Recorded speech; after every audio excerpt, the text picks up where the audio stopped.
A continuación escucharéis uno de una serie de podcasts patrocinados por Douglas Laboratories en España, con el propósito de acercar la visión de expertos en el uso de complementos alimenticios para enriquecer la dieta de los seres humanos como medida para mejorar el estado de salud de las personas. Estos podcasts están dirigidos a profesionales sanitarios. Tienen el fin de divulgar información. Esperamos que sea de vuestro interés. Hola a todos y bienvenidos a este podcast que está dirigido a profesionales sanitarios y tiene un propósito divulgativo e informativo. Nos enfrentamos a una pandemia por el SARS-CoV-2 y en este sentido la Organización Mundial de la Salud nos advierte que aunque todavía está en el proceso de entender cómo afecta el SARS-CoV-2 a las personas, nos dice que en algunos pacientes la condición clínica que produce el COVID-19 puede tener consecuencias diferentes y distintas y de más riesgo que en otras partes de la población. Los ancianos, por ejemplo, son un grupo de riesgo, pero también ciertas personas que tienen algunas enfermedades como hipertensión arterial, cardiopatías, afecciones pulmonares o diabetes pueden tener un riesgo diferente. Nos preguntamos entonces qué rol y qué medidas nutricionales podemos adoptar en un contexto como el actual.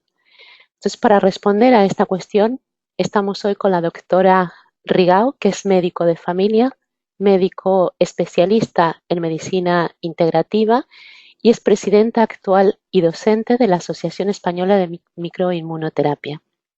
Buenos días, doctora Rigau, bienvenida y muchas gracias por estar hoy con nosotros. Un placer.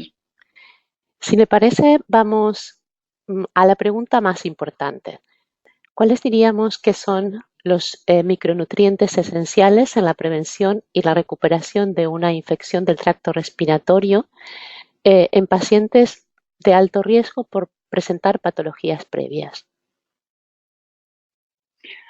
En principio te diría que tanto la macro como la micronutrición son fundamentales, tanto para prevenir como superar, como después recuperarse adecuadamente de una infección como la que hoy en día nos está afectando.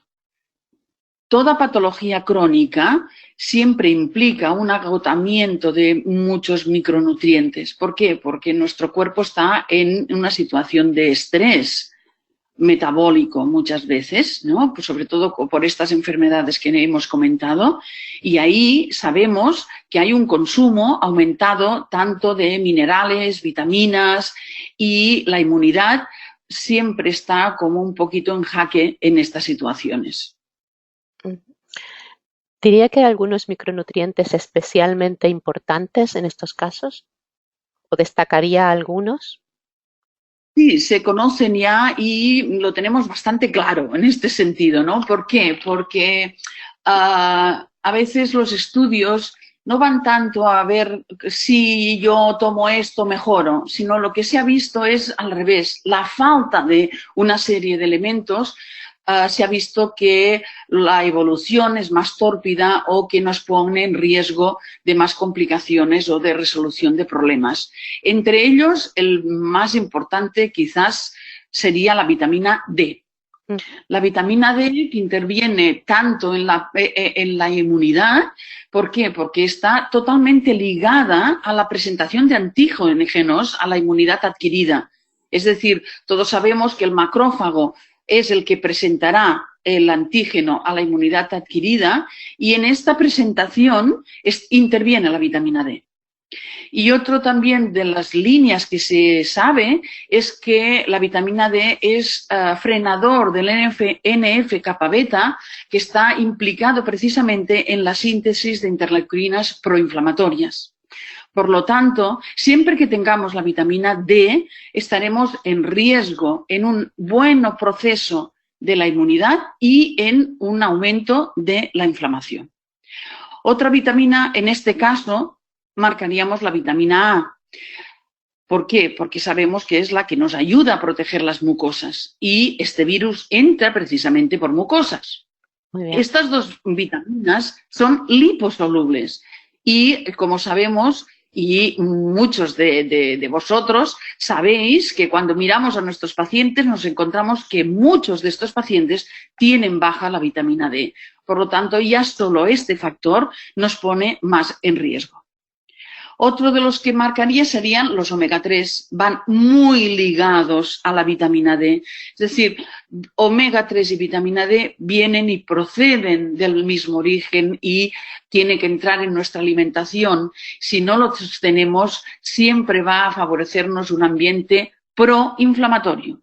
Es decir, los omega 3 conocemos que reducen la expresión del ácido araquidónico, que es uno de los proinflamatorios más importantes. El omega 3 tenemos que ir con cuidado, como para recordaros, en los pacientes que están tomando medicaciones descoagulantes o anticoagulantes. También destacar los oligoelementos como el zinc y el selenio. Son antioxidantes, protegen y son importantes en la formación tanto de proteínas como en la transcripción del material genético y se reduce muchísimo cuando hay enfermedades crónicas o cuando la inmunidad tiene que trabajar, porque en ese momento realmente utilizamos muchísimo estos dos elementos. Probióticos, las barreras. ¿Vale? Los probióticos nos ayudan ¿a qué? A evitar los oportunistas, pero además hay toda una familia de probióticos que producen H2O2, es decir, agua oxigenada. Por lo tanto, tiene un efecto antiviral y anticomensales externos muy importante que en este momento nos puede ayudar. Por lo tanto, todo lo que son estos micronutrientes de vitaminas y fitoterapia y oligoelementos son fundamentales para una buena evolución de este proceso. Muy bien, muchas gracias. Permítame hacer una pregunta. En el caso, sabemos que la anticoagulación es bastante frecuente, sobre todo en los pacientes, bueno, que estén tomando, digamos, fármacos anticoagulantes. El caso, sobre todo en las personas mayores, ¿no? En el caso de que no podamos recomendar un omega 3, ¿qué podríamos utilizar como alternativa? Claro, sí puedo utilizar el omega 3, ¿no? Pero evidentemente sumado con los anticoagulantes me puede aumentar la descoagulación. Pero fijaros que uno de los problemas que tienen o que hemos visto en la evolución del coronavirus es que provoca coagulación. Y en los pacientes encajados a todos se los descoagula. En este caso, claro, si un paciente está tomando omega 3, quizás no tengamos que tomar las dosis tan altas de anticoagulantes. Es decir, esto un profesional tiene que evaluar qué es lo que precisamos. Y en este caso, el omega 3, acordaros que es el que necesitamos, no es tanto el DHA, sino que es el EPA. El EPA, en este caso, es el más importante que nos va a ayudar en este proceso. Y el EPA, es decir, si yo tengo el caso, tengo que evaluar la concentración o qué cantidad puedo dar de este omega sumado con el anticoagulante. Si no lo tengo claro y en este momento que no podemos hacer quizás tantos controles de los anticoagulantes, etcétera, etcétera, me puedo pasar a otras terapias que me puedan ayudar, sobre todo en esos pacientes. La vitamina D no tenemos ningún problema en estos pacientes y ayudan tanto los que tienen problemas bronquiales como los que tienen problemas de cardiovasculares, pero no nos olvidemos que en estos casos yo entraría directamente con la terapia enzimática sistémica. ¿Qué quiere decir esto? No, perdón, ibas a hacer una pregunta. No, adelante, por favor. No, iba a decir que cuando hay este exceso de inflamación o cuando se está empezando a producir esa inflamación descontrolada, una de las estrategias es intentar disminuir las moléculas proinflamatorias. Ahí esa terapia enzimática sistémica nos puede ayudar. ¿Qué quiere decir esto? Que todos los enzimas que se utilizan para las digestiones, sobre todo las proteasas, en ayunas entran dentro de nuestro torrente circulatorio y secuestran y eliminan estas moléculas proteicas proinflamatorias. Por lo tanto, es un buen instrumento que tenemos en nuestras manos para ayudar y colaborar en regular y modular esa inflamación en estos pacientes. Y sabemos, y por nuestra experiencia, que esta terapia también actúa a nivel de tejidos, por lo tanto nos puede ayudar precisamente en la fase aguda a minimizar, a intentar modular esta respuesta inflamatoria de una forma muy eficaz. Muy bien. Diría que es una actividad o una acción frecuente el utilizar la terapia enzimática sistémica. ¿Cuál es su experiencia en esto? En España quizás es muy desconocida. Yo la conocí cuando estaba en Alemania y allí era, bueno, fíjate que estoy hablando de los años 90 del siglo pasado, y era muy conocida y no se utilizaban casi los antiinflamatorios. El primer instrumento que teníamos los terapéuticos, los médicos, en ese momento era precisamente este tipo de terapia, ¿no? Y mucho, quizás se conoce mucho en todo lo que es el deporte, porque no está considerado doping. Bueno. Y entonces, pacientes, cuando tenían procesos inflamatorios, ¿cómo los tratábamos? No podíamos utilizar antiinflamatorios. Y una de las terapias que más se usan precisamente en este tipo de deporte es la terapia enzimática sistémica.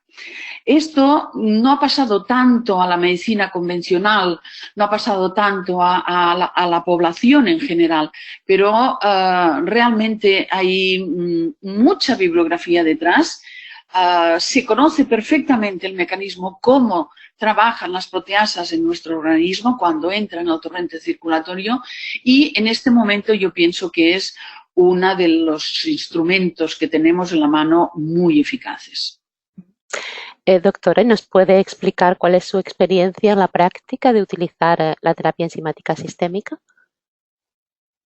Uy, yo me parece que no lo he dejado nunca de usar. Desde los años 90, que te he dicho antes, de cuando conocí esta terapia. Primero por experiencia propia. Yo no puedo pasar sin esta medicación en mi botiquín. ¿Por qué? Porque pues, la utilizo para controlar muchos procesos que pueden cursar de forma aguda o de forma semiaguda, incluso crónica, inflamación, y yo pienso que es de indicación diaria en diferentes pacientes que acuden a mí por diferentes problemas, ¿no? ¿Por qué? Porque ayuda en pacientes que tengan problemas de arteriosclerosis, ayuda en pacientes que tengan problemas de calcificaciones en articulaciones o problemas tanto a nivel de postraumáticos como a nivel de alteraciones inflamatorias metabólicas, tanto centrales, sistema nervioso central como periférico, como a nivel de tejidos. Yo lo uso muchísimo en pacientes con ese riesgo de fibrosis pulmonar o en pacientes que ya se le ha diagnosticado una bronquitis obstructiva. Realmente la terapia enzimática nos ayuda a disminuir los síntomas, incluso podemos reducir la medicación farmacológica que estos pacientes precisan, y esto les ayuda mucho y aumenta mucho la calidad de vida de estos pacientes. Muchas veces no conseguimos eliminar ese cambio ya orgánico que se ha producido, pero sí que funcionalmente los pacientes refieren una mejoría en la sintomatología. Por lo tanto, hay mucha bibliografía detrás, hay mucha experiencia. Es uno de mis puntos claves que cualquier día que desapareciera yo no sabría qué hacer. Siempre digo que es uno de los tratamientos fundamentales en todos mis protocolos, y con mucha seguridad además, no nos da problemas y lo puedo usar como hemos dicho, en muchas patologías que sabemos que hay esa inflamación que a veces es subclínica, pero sabemos que existe, ese tipo de terapias realmente tienen un papel fundamental. Muchas gracias, doctora. Para continuar con el hilo de preguntas que estábamos haciendo, ¿qué recomendaciones cree que deberían hacerse a la población general para el cuidado nutricional de los pacientes con alto riesgo en esta situación? Fijaros, los pacientes de alto riesgo, que nos incluyen las personas mayores de 70 años y todos los que tienen un proceso patológico crónico, es muy importante que tengan una muy buena nutrición, es decir, disminuyamos de su nutrición todo producto que pueda producir una inflamación. Es decir, todos los alimentos procesados, todos los alimentos muy ricos en refinados, todas estas dietas pobres en frutas, en verduras frescas, pobres en vitaminas, pobres en minerales, siempre van a favorecer que empeore o que aumente el riesgo de estos pacientes. Indicar si necesita un probiótico o un omega o unas vitaminas, yo lo pondría en manos de un profesional de la salud. Podemos acercarnos a la farmacia, podemos acercarnos a preguntar a un nutricionista. Ellos conocen y saben esas posibles interacciones de estos productos con los fármacos que está tomando dicha persona, pero a veces decimos esas dosis fisiológicas que tendrían que entrar a todos los pacientes, a todas las personas de forma habitual, no hace falta pacientes de forma habitual, es necesario en este momento que nos entre a todos.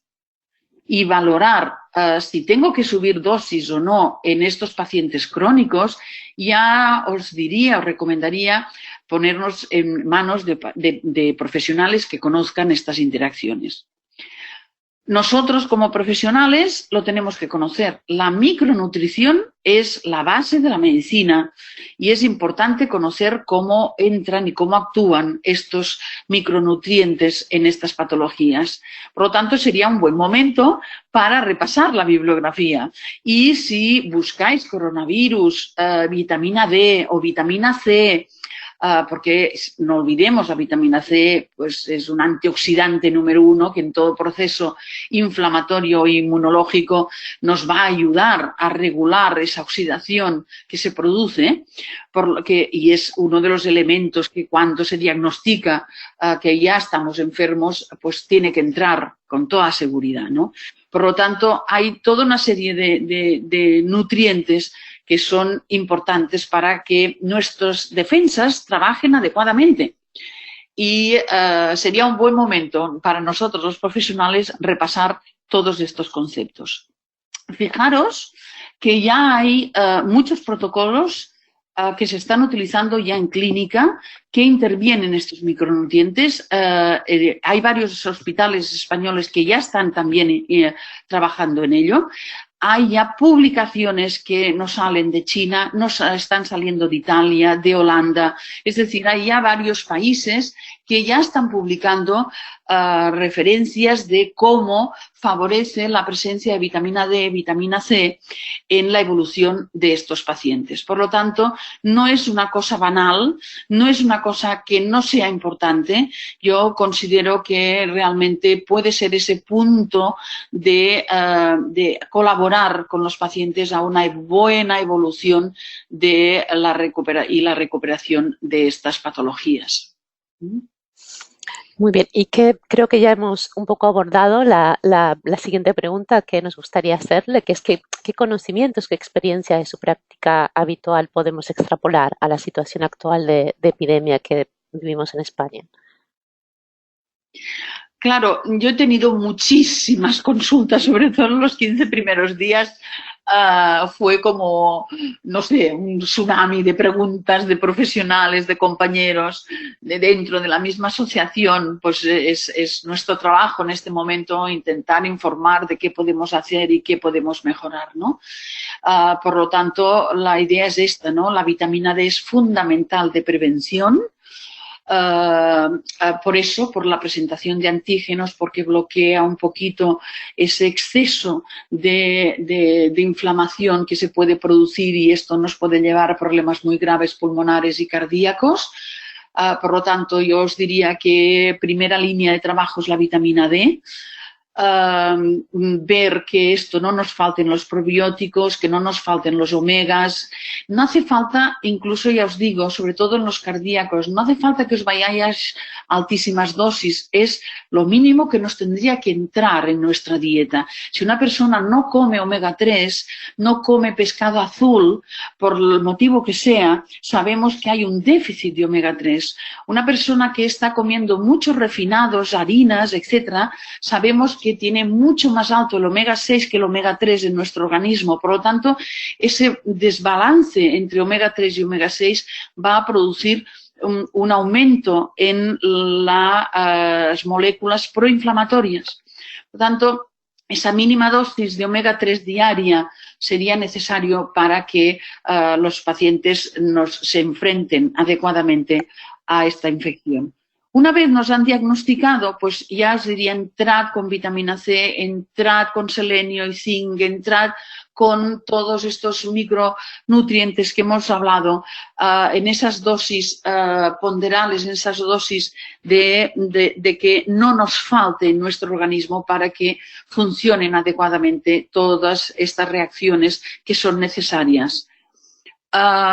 Post-infección, para una buena recuperación, ahí entrarían, como hemos dicho, la terapia enzimática sistémica, entraría también mantener esas dosis de vitamina D, de probióticos, es decir, puedo yo un poquito diferenciar entre, puedo dar todo evidentemente, ¿no? Pero muchas veces pues tengo que decir qué priorizo en cada momento y en esto pues bueno, nuestra experiencia nos hace hablar de que en un inicio la vitamina D es fundamental y ya en fase de infección pues ya entraríamos con todo lo que podamos, pero sobre todo terapia enzimática, vitamina C como antioxidante, la vitamina D seguiríamos con ello, el zinc y el selenio para ayudar a ese buen trabajo de la inmunidad y cuando ya estamos saliendo, ya estamos recuperándonos, mantendría durante un tiempo todo lo que sería